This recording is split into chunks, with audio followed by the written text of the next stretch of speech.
এই ভিডিওটিতে আমরা ব্যান্ডউইথ ডিলে প্রোডাক্ট সম্পর্কে ডিটেলসে জানব। এই ভিডিওটি কমপ্লিট করার পরে আপনি জানতে পারবেন যে ব্যান্ডউইথ ডিলে প্রোডাক্ট কীভাবে কাজ করে, এবং এই টপিকটি আমরা খুব ভালো মতো বোঝার জন্য একটা অ্যানালজি দেখব, সেই সাথে আমরা একটা ম্যাথও সলভ করব যাতে করে আপনার টপিকটা একদমই ক্লিয়ার হয়ে যায়।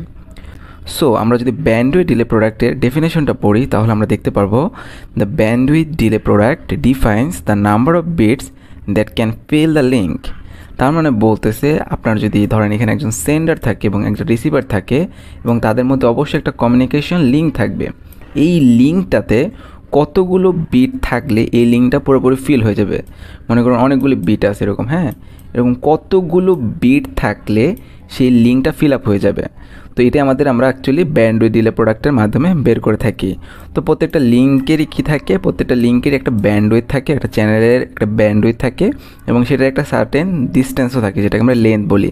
তো এই লেন্থ এবং ব্যান্ডউইথের উপর ভিত্তি করে আমরা কতগুলো বিট এই লিঙ্কের মধ্যে রাখতে পারবো সেটাই কিন্তু আমরা ব্যান্ডউইথ ডিলে প্রোডাক্টের মাধ্যমে বের করতে পারি।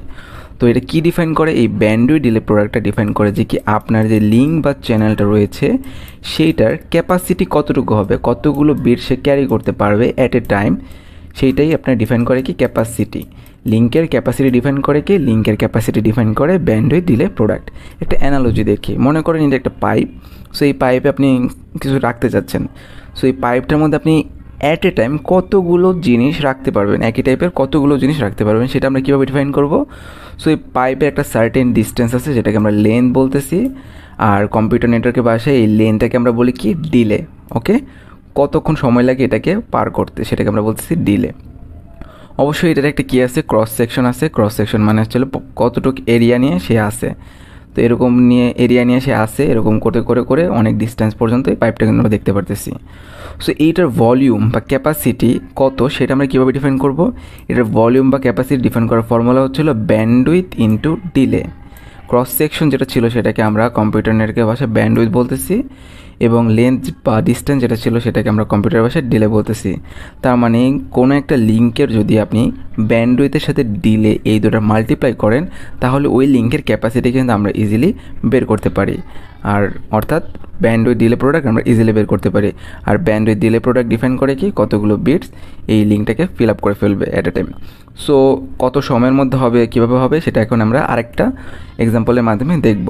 সো এখানে আমরা দেখতে পাচ্ছি সেন্ডার আছে এবং রিসিভার আছে, এবং এখানে আমাদের বলা আছে যে এই যে কমিউনিকেশন করবে তারা যে লিঙ্কটা ইউজ করতেছে বা চ্যানেলটা ইউজ করতেছে এইটার ব্যান্ডউইথ হচ্ছিল 1 বিট পার সেকেন্ড, ঠিক আছে, এবং এর ডিলে হলো 5 সেকেন্ড, যেটা হচ্ছিল লেন্থ। পুরোটা হচ্ছিল 5 সেকেন্ডের একটা ডিস্টেন্সের একটা লেন্থের কমিউনিকেশন লিঙ্ক, এবং যার ব্যান্ডউইথ হচ্ছিল 1 বিট পার সেকেন্ড।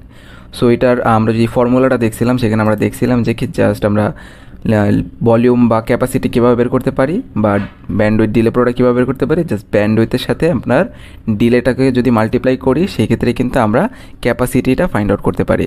তো আমরা এখানে ব্যান্ডউইথ আর ডিলে দেখেন মাল্টিপ্লাই করলে আমরা কত পাইতেছি 5 × 1, তার মানে আমরা 5টা বিটের মাধ্যমেই এই পুরো লিঙ্কটাকে কমিউনিকেশন লিঙ্কটাকে ফিল আপ করে ফেলতে পারি। তো এটা যদি আমরা একটু ফর্মালি দেখি সেটাকে দেখেন, প্রথম সেকেন্ডে সেন্ডার কী করলো, মনে করেন তার কাছে 5 বিট আছে, সে অ্যাট এ টাইম কয়টা করে বিট সেন্ড করতে পারে? অ্যাট এ টাইম একটা করে বিট সেন্ড করতে পারে, কারণ প্রত্যেকটা সেকেন্ডে সে মাত্র একটা করে বিট সেন্ড করতে পারবে, কারণ ব্যান্ডউইথ ছিল 1 বিট পার সেকেন্ড একটা করে বিট সেন্ড করতে পারবে। তো প্রথম সেকেন্ডে সে সেন্ড করলো প্রথম বিট, সেকেন্ড সেকেন্ডে সে আরেকটা বিট সেন্ড করলো, এভাবে থার্ড, ফোর্থ এবং ফিফথ নাম্বারে যে দেখতে পারলো যে কি তার যে 5টা বিট ছিল সে 5 নম্বর বিটটা এখানে সেন্ড হলো। তার মানে দেখেন প্রত্যেক সেকেন্ডে একটা করে বিট সে পুট করলো, পুট করতে করতে তার মোট 5 সেকেন্ড লাগলো সবগুলো বিট এই কমিউনিকেশন লিঙ্কে প্রোভাইড করতে। তার মানে 5টা বিট সে প্রোভাইড করার পরে কমিউনিকেশন লিঙ্ক কিন্তু ফিল আপ হয়ে গেছে। তো এটাই আমাদের ডিফাইন করে ব্যান্ডউইথ ডিলে প্রোডাক্ট, যে আমরা কমিউনিকেশন লিঙ্কটাকে কতগুলো বিট দ্বারা ফিল আপ করে দিতে পারবো। যেহেতু আমরা এখানে আগে থেকে 5 বিট বের করে রেখেছি সে তাই 5টা বিটই সেন্ড করতে পারবে। তো এখন আমরা ম্যাথ সলভ করার মাধ্যমে এই টপিকটা একদমই ক্লিয়ার করে ফেলবো। তো এখানে কোয়েশ্চেনটা হচ্ছিলো যে consider that the link capacity of A channel is 512 kilobit per second and round trip time delay is 1000 millisecond. So যদি আপনি রাউন্ড ট্রিপ ডিলে সম্পর্কে এতটা ফ্যামিলিয়ার না হন সেক্ষেত্রে ঘাবড়ানোর কিছু না, জাস্ট মনে রাখেন ডিলে টাইমটা কত। ডিলে আমাদের হচ্ছিল 1000 মিলিসেকেন্ড। রাউন্ড ট্রিপ সম্পর্কে আমার একটা ভিডিও অলরেডি এই প্লে লিস্টে আছে, আমি লিঙ্ক ডিসক্রিপশন বক্সে দিয়ে দিব, ইজি টপিক, দেখলেই বুঝতে পারবেন। সো আমাদের ব্যান্ডউইথ দিয়ে দিল এইটা এবং আমাদের ডিলে দিয়ে দিল কত 1000 মিলিসেকেন্ড। তো আমরা জাস্ট ফর্মুলা ইউজ করব। ফর্মুলাতে আমরা কি দেখছিলাম যে দ্য ব্যান্ডউইথ ডিলে প্রোডাক্ট হচ্ছিল ব্যান্ডউইথ মাল্টিপ্লাই আপনার হচ্ছিল ডিলে। তো আমাদের ব্যান্ডউইথ হচ্ছিল 5000। তো আমাদের ব্যান্ডউইথ আমরা এখানে কত দেখতে পারতেছি 512 কিলোবিট পার সেকেন্ড এবং আমাদের সব ডিলে হচ্ছিল 1000 মিলিসেকেন্ড। তো এটাকে কিলোতে রাখা যাবে না, এটাকে আমরা বিটে নিয়ে যেতে হবে।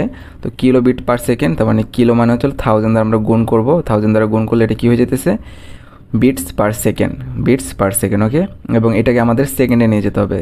তো মিলি থেকে আমরা যদি সেকেন্ডে কনভার্ট করতে চাই তখন আমাদের কি 10⁻³ দ্বারা আমাদের যেই টাইমটা দিয়ে ওটাকে মাল্টিপ্লাই করতে হয় এবং এই দুটো কিন্তু কাটাকাটি চলে যায়। কীভাবে কাটাকাটি যায়? 1000 ইন্টু 10⁻³ আমরা কী লিখতে পারি 1/10⁻³ 10⁻³ মানে কত? সে 1000 হয়, তখন এইটা আর এটা কাটাকাটি চলে যায়। তো এতটুকু আমাদের ইকোয়ালস টু কত আসবে? এতটুকু ইকোয়ালস টু আমাদের 1 আসবে।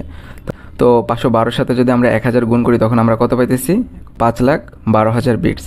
এটাকে আমরা আগে কিসে কনভার্ট করবো? এটাকে আমরা আগে বাইটে কনভার্ট করবো। বাইটে কনভার্ট করতে গেলে এটাকে কত দ্বারা ভাগ করতে হবে? 8 দ্বারা ভাগ করতে হবে। এর কারণ হচ্ছিল আমরা জানি 8 বিট সমান সমান 1 বাইট। ওকে, বাইট মানে 8 দ্বারা ভাগ করার পর আমরা যে রেজাল্টটা পেলাম সেটা হচ্ছিল 64,000 বাইটস। এটাকে আমরা আবার কিলোবাইটে নিয়ে নিব। কিলোবাইটে নেওয়ার জন্য আমরা কত দ্বারা এটাকে ভাগ করবো? এটাকে 1024 দ্বারা ডিভিশন করব। তাহলে আমাদের এই রেজাল্টটা আসে। আপনি ক্যালকুলেটর ইউজ করে দেখতে পারেন। এখন আপনার মনে কোয়েশ্চেন আসতে পারে, এইখানে আমরা যখন কিলো ছিল তখন কিলোবিট পার সেকেন্ডটাকে কনভার্ট করার জন্য 1000 দ্বারা গুণ করছি, বাট সেম কাজ যখন আমরা বাইটস থেকে কিলোবাইটসে নিলাম তখন আমরা 1024 দ্বারা কেন ডিভিশন করলাম? 1000 দ্বারা কেন ডিভিশন করিনি, তাই না? এটার একটা অ্যান্সার আছে, সেটা হচ্ছিল যে যখন আপনি বিট পার সেকেন্ডে কোনো কিছু চিন্তা করবেন তখন আপনাকে কিলো ইকুয়ালস টু 1000 ধরতে হয়। যখনই সেকেন্ডের কোনো ইস্যু আসে তখনই আমাদের কি করতে হবে? কিলোর পরিবর্তে আমাদের 1000 ইউজ করতে হবে। বাট এইখানে দেখেন আমাদের জাস্ট বাইটে কনভার্ট হয়ে গেছে, বাইটে আমাদের কনভার্ট হয়ে গেছে, এখানে কিন্তু আমাদের সেকেন্ডের কোনো ইস্যু নেই। সেই ক্ষেত্রে আমরা জানি যে কি কম্পিউটার ভাষায় যে 1 কিলো বলতে এই বিট কতগুলি বোঝায়? 1024 বিটকে বোঝায়। 1 কিলোবাইট বলতে 1024 বিটসকে বুঝে থাকে। এই কারণে যেহেতু সেকেন্ডের কোনো ইস্যু নেই, এই কারণে আমরা এটাকে 1024 দ্বারা ডিভিশন করে তারপরে এটাকে অ্যাকচুয়াল কিলোবাইটে কনভার্ট করেছি।